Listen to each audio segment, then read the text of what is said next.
Rola iniciativa, jogadores! Eu sou o Jean Rodrigo e hoje nós vamos entrar em um mundo fantástico completamente novo, junto com o autor de uma nova história. E aí, cães da fronteira, eu sou o Marcos, da Toca do Aventureiro, e tô aqui com o Jean para a gente falar do meu primeiro livro, Bota Negra e a Batalha da Ponte Estreita.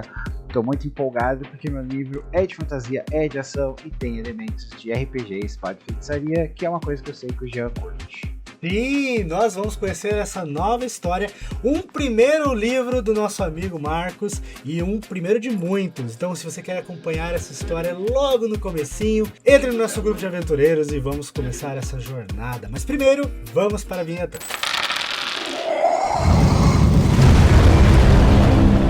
Este é o MCast da Dice Masters.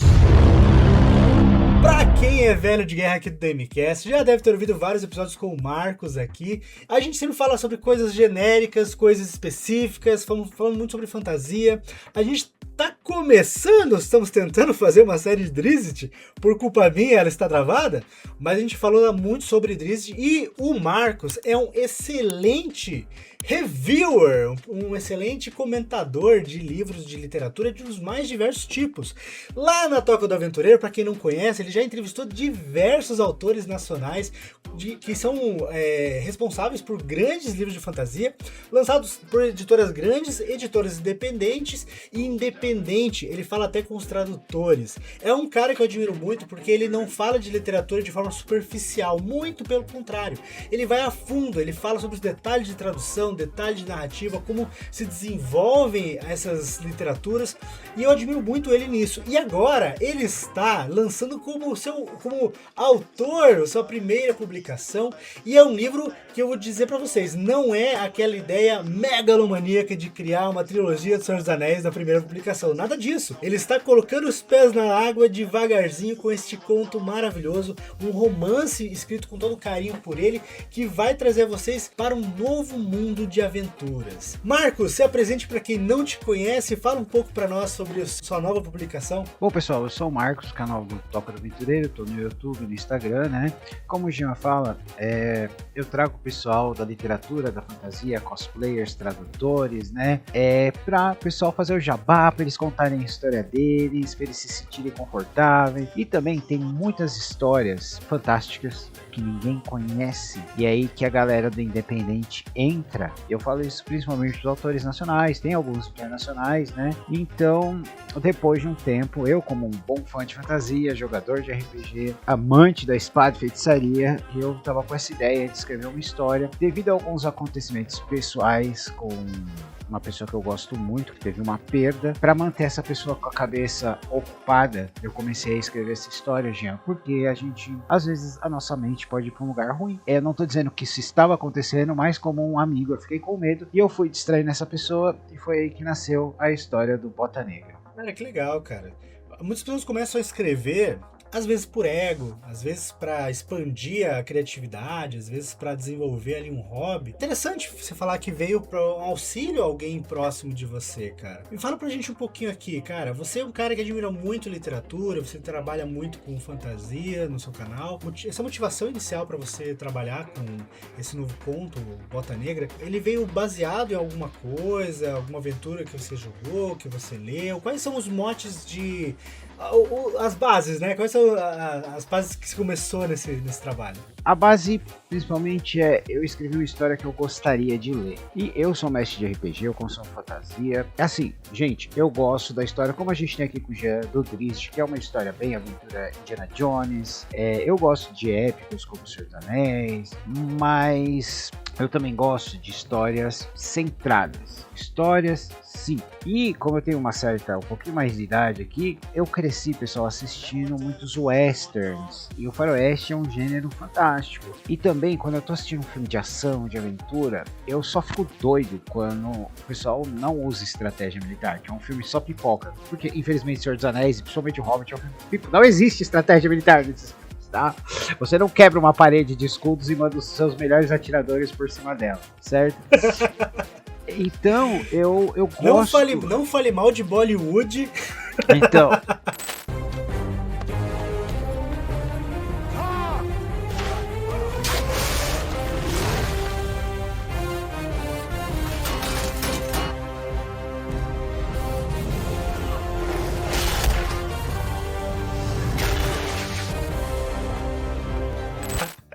eu sempre quis uma história centrada no mundo de fantasia sobre soldados. Sobre os soldados na parede de escudo, os defensores da muralha, não o herói com a espada mágica, sabe? Não o matador de dragões, mas aquele cara que fala, irmão, eu tô aqui, eu tô do seu lado, a gente não tem lugar nenhum pra correr. É o nosso dever. E até hoje eu só li um livro sobre isso, que é o Legend do David Gaiman, ele não tem no Brasil, mas eu digo, cara, ele é o livro perfeito de cerco, sabe? Ele é uma espada de feitiçaria fantástica, que é uma tristeza que a gente não tem ele aqui no Brasil. Mas eu também sou fã de Robert Howard, criador de Conan e de muitos outros personagens. Então eu gosto muito daquela ação visceral, né? Não gosto daquelas batalhas 200 episódios, Cavaleiros do Zodíaco. E eu acho importante que a magia, seja ela divina, seja ela arcana, seja ela natural, tenha um preço, tenha um custo. Não quer só meia lua pra frente, meia lua pra trás, A e B e já é. Aquele Hadouken que gasta algo tipo pontos de magia e exatamente. Energias. Exatamente. Estou cansadinho porque estou sem magia. Exatamente. No mundo que se passa essa história de Bota Negra, você precisa chamar o livro de Bota Negra ou pelo subtítulo? Não, pode chamar de Bota Negra mesmo. Chama Bota Negra, Batalha da Ponte Estreita, que é o volume 1, gente. É o volume 1 de 2, tá? Eu não gosto muito, pessoal, de perguntar por que o título, porque às vezes é um spoiler. Muitas vezes o título de um livro é um spoiler. Então você fala, mas por que veio esse título? Você fala, então porque o vilão é o dono do anel maligno que vai acabar com o mundo. Você fala, tá. Já pensou se o Senhor dos Anéis chamasse Sauron? Sauron, exatamente. Sauron. O cara malvado. O cara malvado. Ou pior não, né? Lá de volta outra vez, que é a premissa do Hobbit, né? Uhum. Se fosse lá de volta outra vez do Senhor dos Anéis, né? Aí você fala, poxa, que sem graça, né? Uhum. Mas assim, no caso do Bota Negra, então é um mundo de fantasia bastante pé no chão, apesar de ter magia, de ter tudo isso, e que as coisas têm um preço. Então assim, Exato. não é uma alta fantasia, é uma baixa fantasia. Não chega a ser um dark fantasy, mas é um baixa fantasia, então. Sim, é uma baixa fantasia, porque baixa fantasia normalmente é quando você só tem humanos. E nesse mundo tem humanos, elfos, anões, gnomos. Eu menciono em algum momento outras criaturas místicas que eu gosto muito, mas nesse mundo que é o mundo de Gaia, que eu peguei a Pangeia antiga da Terra, né? E tá lá. Então alguns países estão com os mesmos nomes, alguns estão com os nomes mais antigos, mas gente, esse mundo é como se fosse a Terra, uma realidade alternativa. E é o seguinte, tem todos os deuses, todos. Não tem o deus do trovão, tem os deuses do trovão. O trovão é um elemento, a lua é um local de que se tira a força e entidades poderosas estão ligadas a ela. Então você pode chamar Apolo, Ra, São Deus Sol, é a mesma coisa. Mas como essas entidades tiram força do Sol e os seus servos interpretam, é diferente. Então você pode ter um servo do Deus do Sol que é bonzinho, é o viajante, é o arqueiro. Você pode ter um servo do Deus do Sol lá do sul que vai arrancar seu coração sobre um pilar de pedra, entendeu? Depende da cultura e como ela Exatamente. interpreta aquele elemento, entendi. Exatamente, mas eu brinquei bastante com isso, porque eu sempre achei muito interessante essa questão, né? Então você vai ver o pessoal falando de Thor, você vai ver o pessoal falando de Zeus, de Afrodite, de outros deuses diferentes, né? De outras culturas, né? E você tendo essa ideia de você pegar itens do nossa mitologia do mundo real, facilita porque assim, você não tem que ficar explicando quem é Thor, explicando quem é Afrodite, explicando quem é Apolo, porque isso adianta as coisas, né? Porque assim, é muito fácil você pegar o deus Abloblo, que é o deus das florestas, mas até você contar a mitologia disso, não dá uma conexão. Aí tu fala, não, essa aqui, né, exato, esse aqui é a deus dos caçadores, já, opa. Então, mas por pedido, um pouquinho de pressão da minha editora, a Cálida Encanto da Cali, existe um glossário, porque realmente, alguns deuses, gente, eu coloquei que são deuses mais conhecidos. Mas, por exemplo, eu baseei os nômades, do povo nômade do meu mundo, nos mongóis. Então eu usei deuses mongóis, entidades xamânicas. Então eu tive que pesquisar, e aí tá no glossário explicando, né? Que eu achei isso muito importante. Nem todo mundo tem a obrigação de saber quem que é o deus. E também tem alguns equipamentos ali, mais ou menos, que eu acho que o pessoal tá mais acostumado com o nome, né? Tipo Tarbado, Falchion. Então eu coloquei o nome. Mas Machado, eu acho que se eu escrever Machado, você sabe que é o Machado, né? Pode não ser uma machadinha, pode não ser um machado Apache, tem vários tipos de machado, mas você consegue imaginar. Não, cara, isso é massa da gente, cara, porque assim, a gente como é dois nerds velho aqui, cara, a gente gosta disso, né? Eu lembro que quando eu li Bernard Cornwell, cara, eu adorei o jeito que ele vai visceralmente no espírito e no ponto de vista do soldado raso, né? E isso sempre me chamou muita atenção, porque o que eu tava acostumado antes era Senhor dos Anéis. Era exército batendo com exército, e só que catapultas do nada. Tolkien e C.S. Lewis, eles são muito superficiais nisso, né? Eles não eram estudiosos dessas áreas também, né? Exatamente. E eu gosto da batalha, eu sempre gostei muito de assistir documentários sobre os povos antigos, então, o povo ali da região que a gente passa o livro, que eles eram de um regime e passaram para o outro, eles são uma mistura de gregos com romanos, entendeu? Então você vai ver estratégias que pode ser tanto a formação tartaruga, quanto você pode ver uma parede de lanças macedônio. Eu misturei isso, né? E eu foquei muito, porque basicamente é o seguinte, gente, a sinopse é simples. Em um posto avançado, próximo a um posto avançado, distante, gigantes, nômades e saqueadores se aproximam para uma invasão. Tudo no caminho deles é um bando de soldados rejeitados e um velho teimoso, que é o Bota Negra, que ele está na capa do livro, certo? O Bota Negra, já respondeu. O Bota Negra é um personagem. Muito massa, cara, muito massa. Exatamente. Cara, porque essa ideia dos rejeitados não é uma coisa nova, tanto é que o J.R.R. Martin, ele gosta de usar isso na parte lá das muralhas do livro dele, e tem muita gente que acha que as muralhas é a melhor parte do Então, eu gosto disso, assim, não criticando o Martin, mas criticando o Martin, o autor da História Sem Fim, que ela não acaba. Como não criticar o velho safado que não termina aquela história nunca, né? Então, gente, é assim, se eu menciono alguma coisa, mesmo que seja de uma forma sutil, eu vou usar, certo? Então, esse livro é uma história muito enxuta. E também, ele tem aquela questão de, como eu falei, eu gostava muito de westerns, né? E tem uns filmes de westerns e filmes antigos da Legião Estrangeira que também são excelentes. Que os caras estão fugindo, estão numa terra distante, um país... Olha, um forte, vamos entrar lá, a gente vai chegar lá. Cara, isso aqui tá pior do que a gente, mas pelo menos a gente tem 4 paredes. Entendeu? E tem algo que eu vou falar aqui pra você, Jean, que é uma referência que eu não falei em nenhum outro lugar, que eu guardei pra falar com você, cara. Tem muito de Star Wars Guerras Clônicas ali. Legal, porque a gente passa de um regime pro outro. E no Star Wars, nos Guerras Clônicas, quando acabou, passou da República pro Império, passou de soldados clones pros Stormtroopers, né? Que a gente passou de qualidade pra quantidade. Então você imagina que esses soldados do antigo regime, eles são a elite. Mas por que eles são a elite? Eles são a elite porque a seleção natural fez deles assim. Enquanto todo mundo estava lutando em alguns lugares, eles estavam no cu do mundo, sobrevivendo e dependendo apenas um dos outros. Então, quis fazer essa brincadeira porque eu sou muito fã dos clones, eu gosto de Stormtroopers também, mas tem essa questão, quantidade e qualidade, né? Não adianta você ter equipamento de qualidade se você não tem, usando esse equipamento, uma pessoa capacitada. Tem algumas coisas no nosso mundo que tá perigosa hoje em dia, né, gente? Cara, e essa premissa é interessante na questão dos clones, né? Eu acho assim, as melhores histórias contadas no mundo de Star Wars não são dos filmes, são nos livros das guerras dos clones, não é nem na animação. Cara, foi na animação. Os melhores episódios são só dos clones. Aquela série Bad Batch, eu gosto muito dela. Isso. Também. Eu ia levantar tirando isso, a Omega, porque a Omega livros... era completamente desnecessária. Mas eu entendo que eles precisam ter aquele núcleo de família, que ainda é uma animação pra pegar a criançada, comprar brinquedo, né? Pega todo mundo.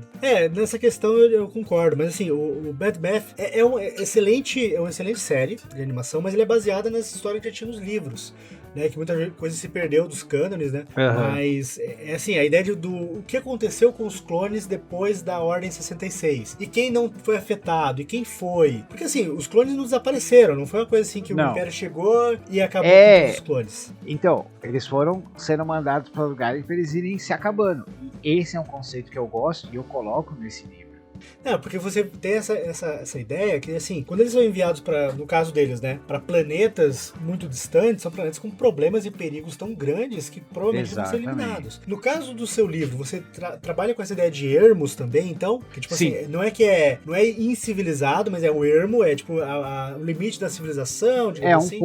Eles estão em um posto avançado ali, num local que já foi importante, eles estão acostumados a defendê-lo, só que de repente chega uma coisinha um pouco mais complexa e diferente de muitos, eles falam, não, esse é o nosso trabalho. É perigoso, é insalubre, mas é necessário pra Exatamente. Tipo assim, proteger algo além, né? Porque você pensa assim, esse tipo de personagem, ele é muito profundo, porque assim, na cultura pop em geral, quando você tem essa ideia de um elemento externo chegando numa região e a única linha de defesa é esses exilados, né? Esses reclusos, eles não estão ali defendendo porque eles gostam de fazer isso muitas vezes, mas porque se aquele perigo passa por eles e chega no interior do local, seja um reino, seja uma cidade, seja alguma coisa assim. Pessoas que não tem nada a ver com isso, pessoas inocentes, crianças, mulheres, idosos, vão sofrer ali um ataque, alguma coisa, e eles são talvez a última linha de defesa até alguém avisar a guarda, avisar. Exato. Então, eu trabalho tudo isso, mas eu falo que eu introduzo,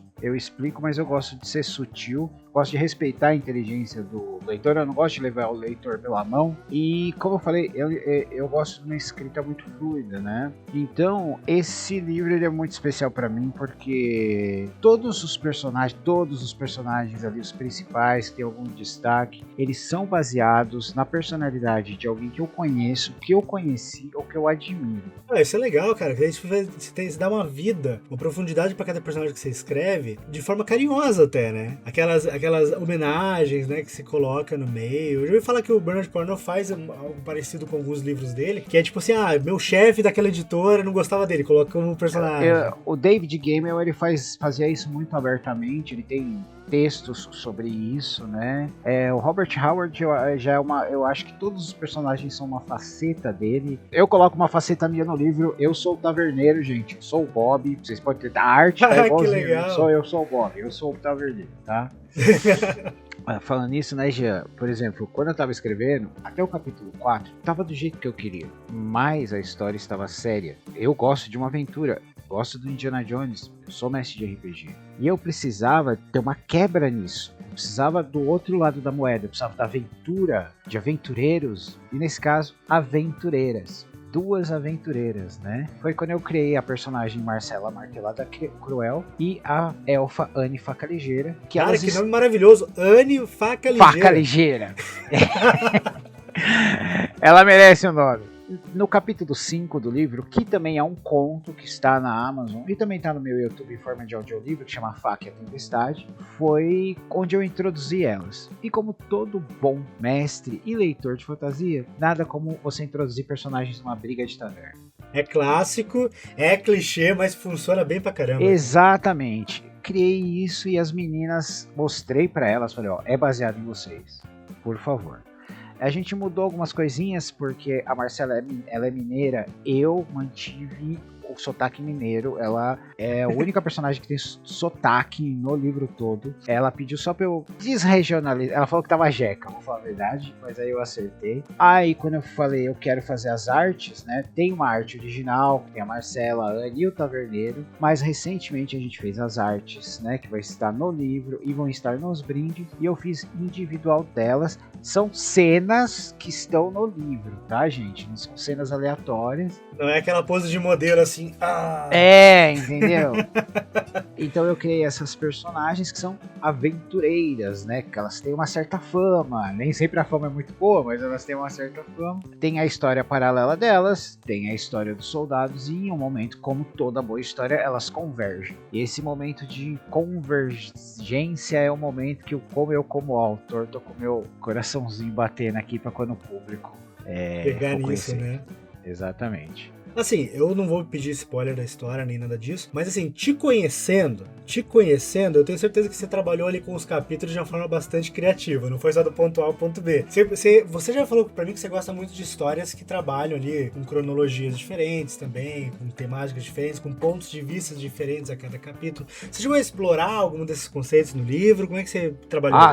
Sim, porque assim, como você falou, eu gosto de ir do ponto A ao ponto B, mas como eu vou chegar ali, algumas coisas estavam do jeito que eu queria, outras cresceram porque eu uso como ferramentas. Por exemplo, o protagonista é o Bota Negra, mas se você for ver, eu digo que ele é que nem o Carlos Alberto na Praça Nossa, ele é o escada. Nem sempre ele precisa falar tudo, fazer alguma coisa específica, às vezes a presença dele é o que faz a cena funcionar. Porque senão a praça não funciona. Ali, né? Eu sabia disso, a personalidade dele é uma baseada na personalidade de meus avós paterno e materno, certo? Então, eu sabia o que eu queria. Os diálogos dele, eu digo pra você que foram extremamente naturais, sabe? Como se ele criasse vida. Outro personagem que tá do jeito que eu queria também, do ponto A ao ponto B, é o anão. Porque livro de aventura tem que ter pelo menos um barbudinho e mapa, gente. Barbudinho e mapa o barbudinho não pode e faltar. O mapa. Ele é baseado num grande amigo meu, que infelizmente eu não pude colocar o nome, porque não ia fazer sentido como nome de anão. Mas outros foram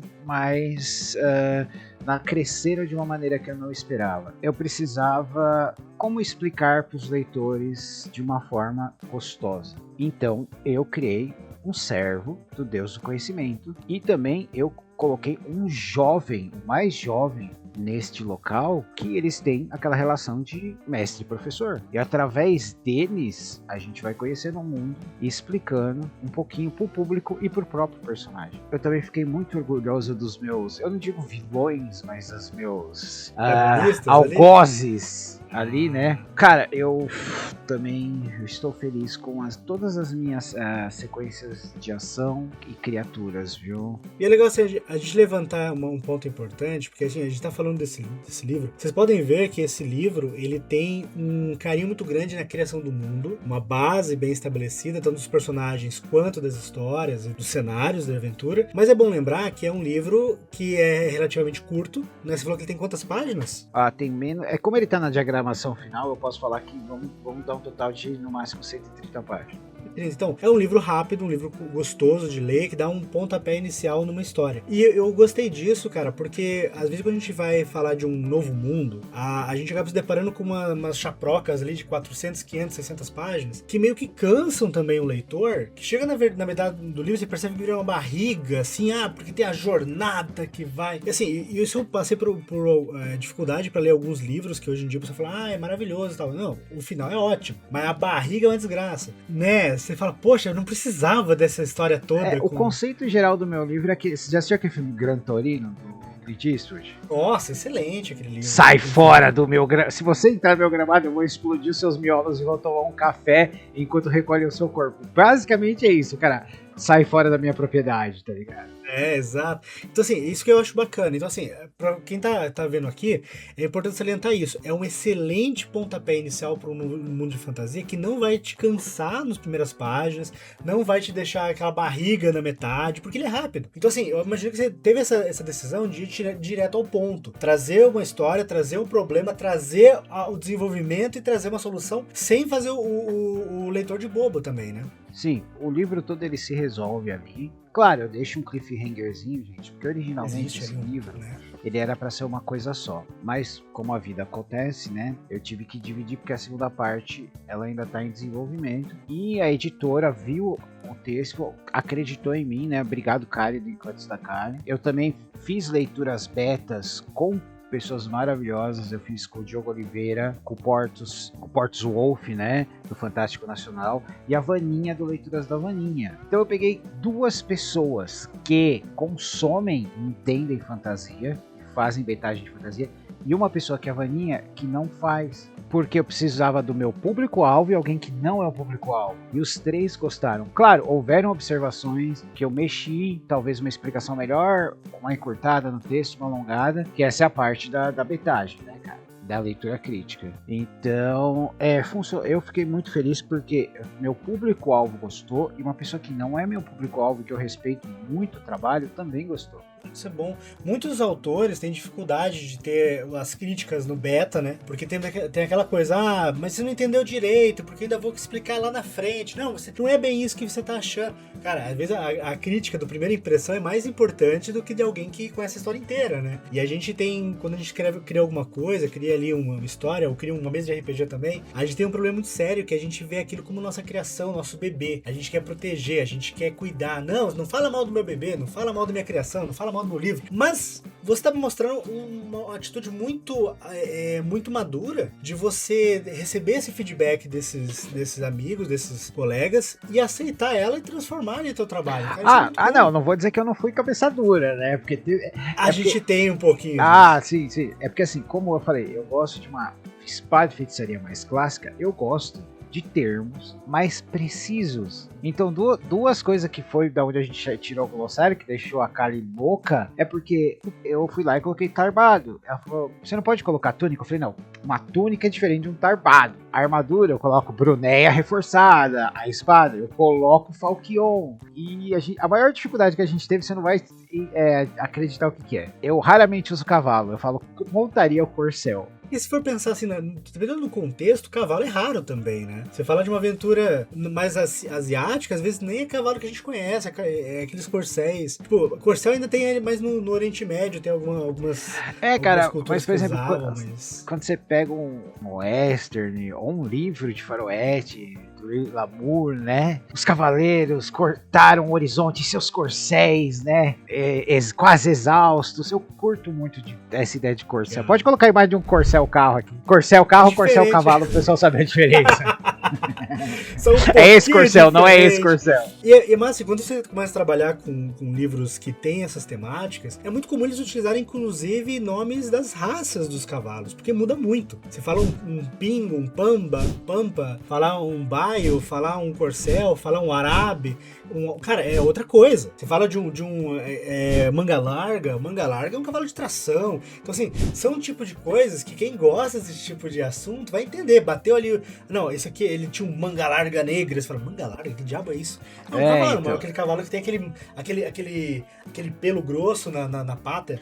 Exato. Que é mais forte. Então, esse tipo de preciosismo, pra mim, como mestre de RPG, às vezes é exagerado. Só que eu uso porque eu gosto disso, cara. Cara, a coisa mais deliciosa é você ver alguém que tem esses mesmos interesses e retrata isso nas suas obras. Cara, é bom isso, cara. É bom isso. Não se envergonhe, isso é muito bom. Cara, assim, ó, pra gente caminhar aqui pros finalmente, eu quero que você me fale um pouco sobre como que surgiu essa parceria. Porque a editora que a gente tá falando aqui é uma editora independente, uma editora pequena, mas que deu esse espaço e tá fazendo um trabalho primoroso, né? Como é que é? Onde surgiu essa oportunidade de desenvolver essa parceria? Cara, eu conheci a Kali no Instagram, chamei ela para um bate-papo, comecei a ver os autores que iam no canal dela, chamei alguns, né? A maioria nós nos tornamos amigos e tal. E aí eu, na verdade, vou ser sincero com vocês, eu cheguei para ela e pedi opinião profissional do seguinte, falei, eu quero publicar o livro, só que eu vou dividir. Uma pessoa que eu confio muito falou que se eu pegar esse capítulo e escrever o epílogo, eu já tenho o primeiro livro, só que eu quero sua opinião profissional. Aí mandei pra Kali, ela olhou o texto cru, depois de uma semana ela falou, não, tá ok, tal. Aí ela falou, vamos publicar. Só que essa não era a minha intenção, era só pra ver se estava ok. E aí ela me fez a proposta, né, tal. Depois, recentemente, eu descobri lá no canal do nosso amigo Toledo que o meu livro, meu manuscrito foi selecionado entre 50, sabe, cara? Eu não sabia disso, né? Então foi uma surpresa. E ela foi passando o processo sobre a revisão, sobre acerto, porque, cara, gente, eu tomo cuidado com ponto e vírgula, mas eu sou horrível nisso, né? Eu não uso travessão, eu uso menos, porque é mais fácil no teclado. Isso deixou de gravadora louca. E é claro que eu não posso deixar de falar da capa.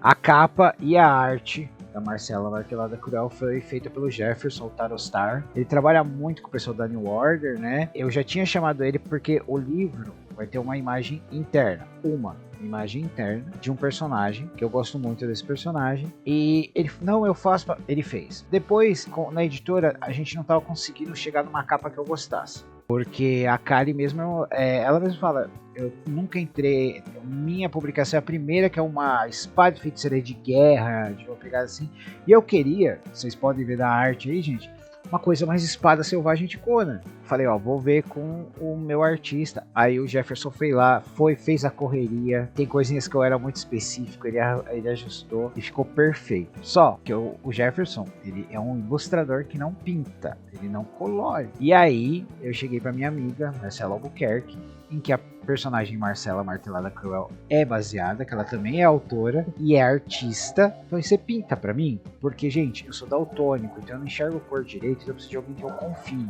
Pois o cabelo fica roxo, não pode reclamar. E aí ela fez, né? Ela já fez, se vocês forem ver a arte, tem uma moldura. Essa moldura a Marcela já tinha feito uma capa teste pra mim. E aí a gente decidiu usar a moldura e encaixou a arte do Jefferson com as cores que a Marcela fez, né? E as letras são da Manu, que é da editora mesmo. Então tem 3 pessoas nessa capa, gente. Uma capa muito bonita, cara. Quem tá aqui vendo o vídeo tá enxergando essa capa. E eu vou falar, até perguntei isso em off antes da gente começar, né? Se tinha uso de alguma IA. Falou, não é IA, é trabalho manual. IA nenhuma.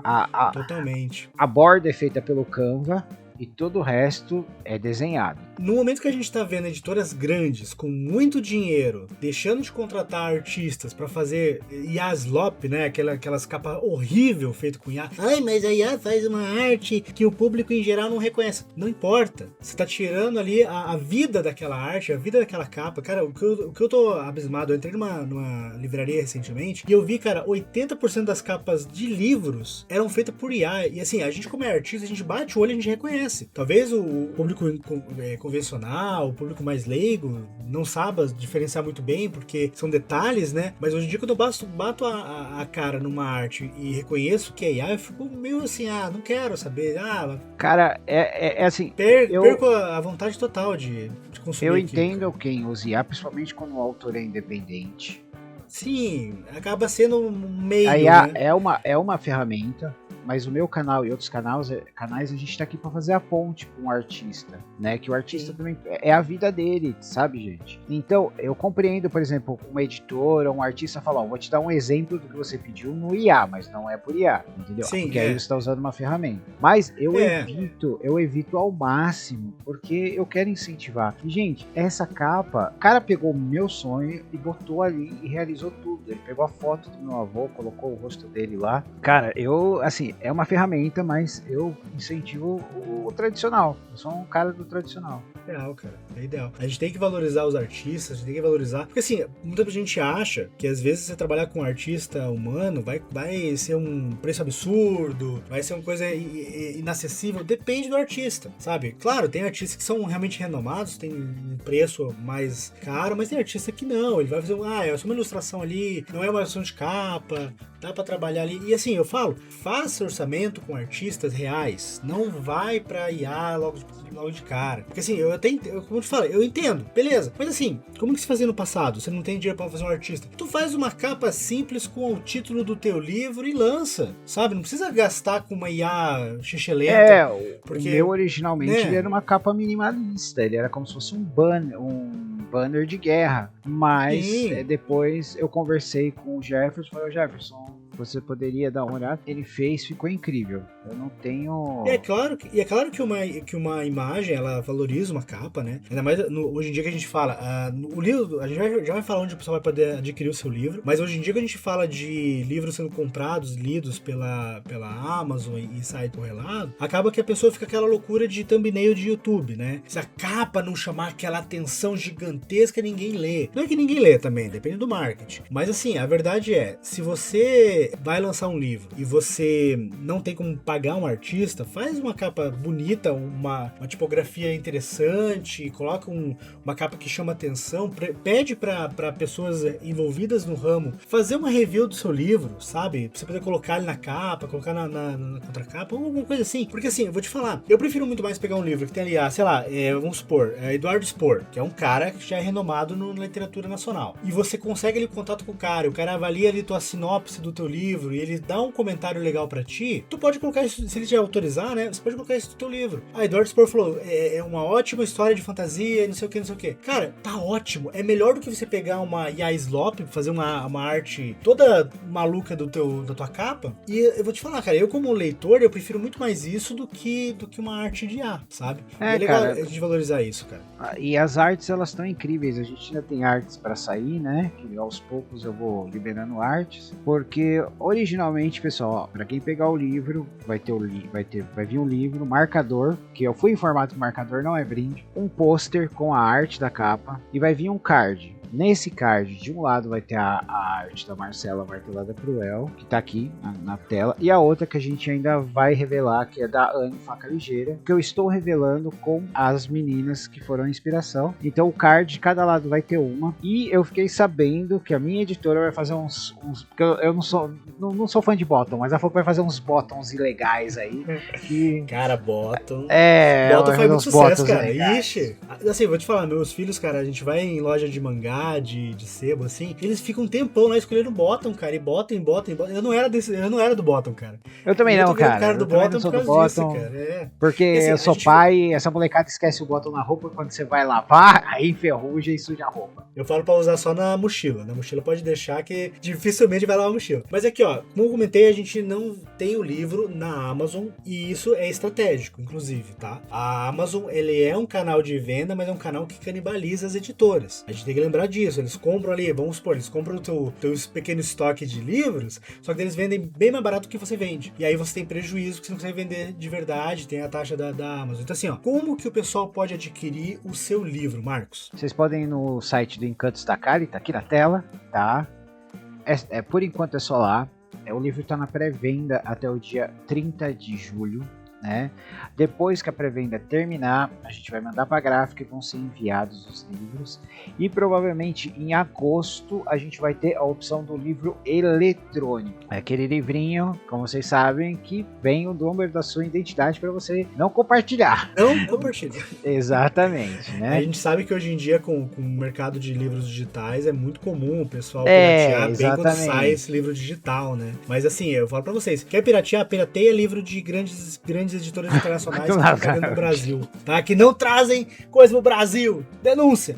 Mas assim, editora nacional, editora que traz tradução, editora que é independente, não faz isso, tá? Tem livro digital que você compra por R$20, cara, e é muito barato para um livro digital. E tem livros excelentes, por exemplo, eu não sou fã do digital, vou ser sincero, gente.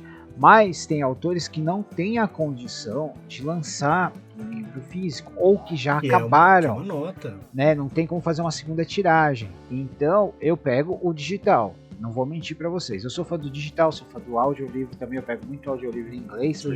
Audiolivro feito por narradores de verdade é tão gostoso, cara. Mauro Ramos, cara, melhor narrador na minha opinião, cara. É maravilhoso, velho. Então, eu gosto muito do livro físico, mas não tem essa opção. A gente vai ter a opção do físico e a gente vai ter a opção do eletrônico mais para frente. Eu vou estar na Bienal do Livro, no stand do Encantos da Kali, né? Depois vai ser dito o dia e a hora que eu vou estar lá para dar o autógrafo. Eu vou tentar estar ali no stand também. É bastante tempo, mas também vou querer dar uma voltinha na Bienal. Então é sempre bom a gente marcar uma hora, né, para o pessoal se encontrar. Mas é isso, vocês vão no site do Encantos da Kali, vão lá. Sempre quando eu estiver em alguma live, em algum lugar, a gente dá um código para ver se tem um desconto, certo? E eu espero que vocês gostem.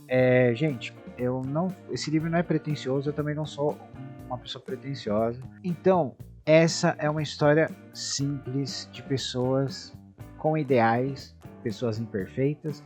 Nós temos magia, nós temos ação, nós temos morte, nós temos perdas, nós temos aventura. Eu não tô tentando reinventar a roda, só tô fazendo ela girar num ritmo que eu acho que vocês vão gostar da jornada. Cara, eu te adoro, Marcos. Assim, vou falar, quem acompanha aqui sabe, o Marcos é um cara incrível, ele é um cara humilde, é um cara dedicado, é um cara que valoriza muito o mercado literário brasileiro, tanto da tradução, até as editoras, até os autores. Então assim, prestigiem o Marcos, prestigiem a editora da Kali, porque assim, é um trabalho que está vindo com coração, está vindo com alma, está vindo com amor.